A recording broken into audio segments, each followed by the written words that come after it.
Welcome to यूथिया reviewer. और आज हम बात करने वाले हैं एक कहानी के बारे में, तो आप कृपया इसे ध्यान से सुनिएगा। सीधे सीधे हम कहानी स्टार्ट करते हैं। एक बूढ़े बाप की कहानी।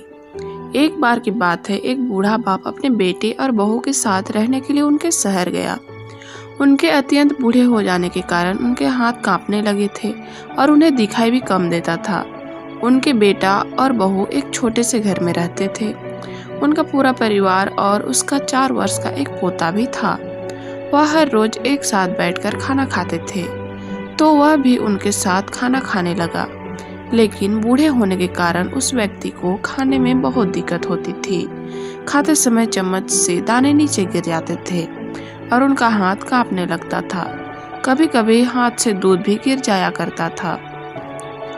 तो बेटा बहू कुछ दिनों तक यह सब सहन करते रहे, पर कुछ दिनों बाद उन्हें अपने पिता के इन कामों पर से नफरत होने लगी।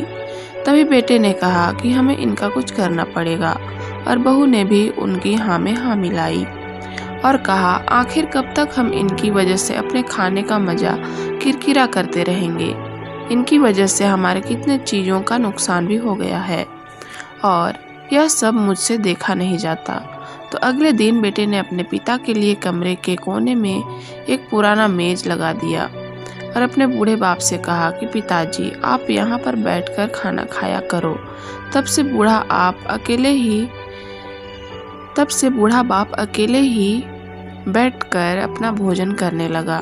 यहाँ तक कि उसे खाने और पीने के लिए भी लकड़ी के बर्तन दिए गए, ताकि उनके टूटने पर उनका नुकसान ना हो। और वह तीनों लोग पहले की तरह ही भोजन करने लगे।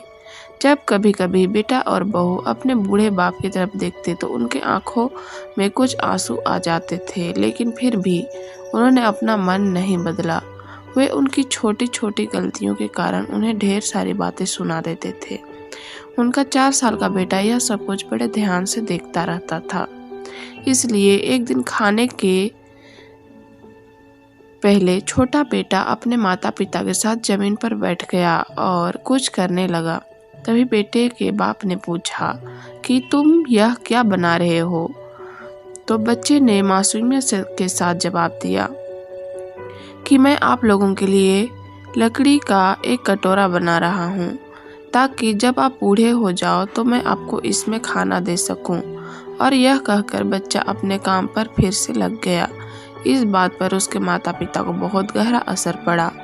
उनके मुंह से एक भी शब्द नहीं निकला और उनकी आंखों से आंसू बहने लगे। उन दिनों को अपनी गलती का एहसास हुआ। वे दोनों बिना कुछ बोले ही समझ चुके थे कि उन्हें क्या करना है। उस रात वे अपने बूढ़े पिता को वापस डिनर टेबल पर ले आए और उनके साथ दुर्व्यवहार नहीं किया। हमारी जिंदगी भी बिल्कुल ऐसे ही है। हम अच्छे कर्म करें या बुरे कर्म, हमें अपने कर्मों का फल इसी जन्म में भोगना पड़ता है। इसलिए समय रहते ही अपने बुरे कर्मों को अच्छे कर्मों में बदल दें, क्योंकि वक्त ने बदला तो बहुत तकलीफ होगी। तो इसी के साथ हम अपनी कहानी को विराम करते हैं। मिलते हैं नेक्स्ट वीडियो में। अगर आपको कहानी अच्छी लगी तो वीडियो को लाइक करें और कमेंट करके आप हमें अपनी भी राय जरूर दें। और हमारे चैनल यूथिया रिव्यूअर को सब्सक्राइब करना ना भूलें। Thank you.